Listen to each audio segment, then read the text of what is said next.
All right, Nick, let's talk about the Oregon Ducks. Disappointing. I would say the Oregon Ducks, they put up a really great fight against Ohio State in the second half. It came in way too flat footed. I think the bye kind of hurt them a little bit, and they really underperformed in that game. Nonetheless, there's still some potential there, and I think Dan Lanning is trying to harness all of the potential left in this team and put it towards recruiting and transfer portal for next year. And in that vein, they've gotten an absolutely phenomenal get out of the transfer portal, but I think it's going to be really big for Oregon going forward.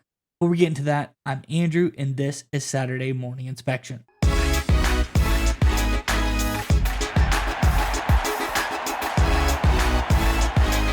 right, Nick, as I alluded to, Oregon, really big get out of the transfer portal, something they need, something I think could help them going forward, and that's offensive line help.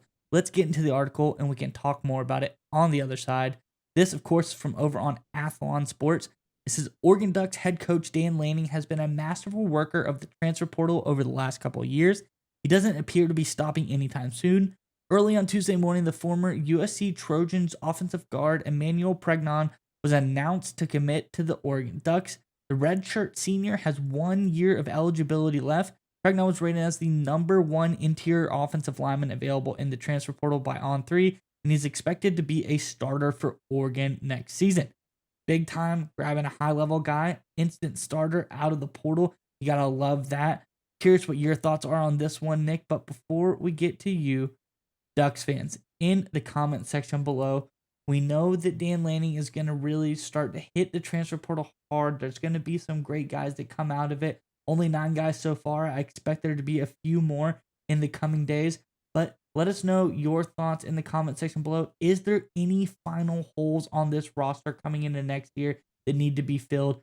What should be looked at over the course of the next few days? Let us know in the comment section below. But nonetheless, Nick, what are your thoughts on this latest move for the Ducks?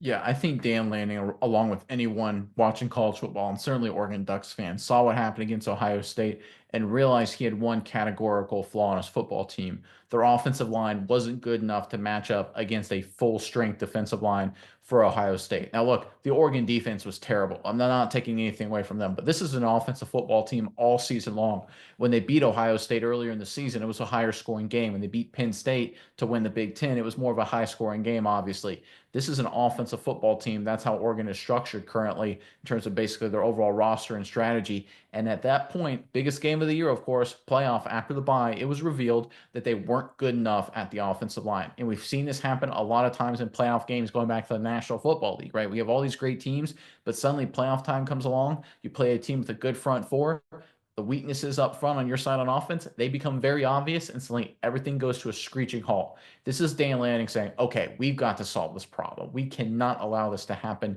again. And this is a great move to do this. You're talking about a transfer who's got 1 year of eligibility left. This is not a long-term move. This is strictly a next season move, heading back to another playoff matchup. That's where this Oregon team, barring something surprising, will likely be. They're going to be one of the top contenders in college football. Once again, we all understand that. We all know it. Dan Lanning is now focused on addressing the problems, addressing the weaknesses that will allow this team, instead of being shocked after the bye, to make a deep playoff run.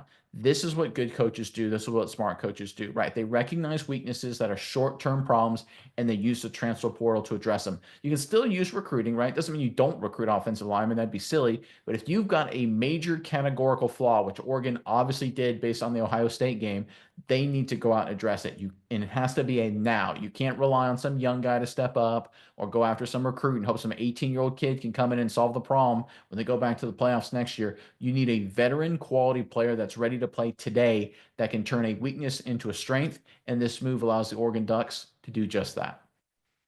Yeah, Nick, and I think what you said going along those lines, that's exactly what he has been doing with the transfer portal, is not necessarily thinking of long-term plays. There's more short-term fits to help this team really get into next season and be successful. You look at specifically along the offensive line, Alex Harkey, the offensive tackle they got, a guy that's been around the block for a while, Isaiah World, another guy, offensive tackle, a guy that's been around. But then they hit the recruiting game well, and they get 5 offensive linemen through this 2025 class.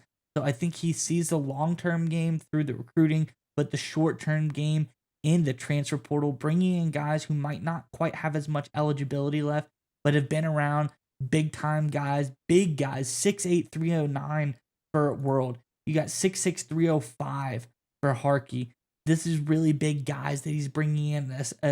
Aside a guy like Pregnon, 6'5", 320 pounds, another huge guy as well, putting some beef on this offensive line and really getting themselves geared up to come back and have another shot at the college football playoff. Because like you said, it's undeniable. This is going to be one of the best teams in college football next season. They saw what they were up against. They regrouped through the transfer portal. They reloaded for the future through the recruiting. And now they're ready to hit the college football playoff next year once again.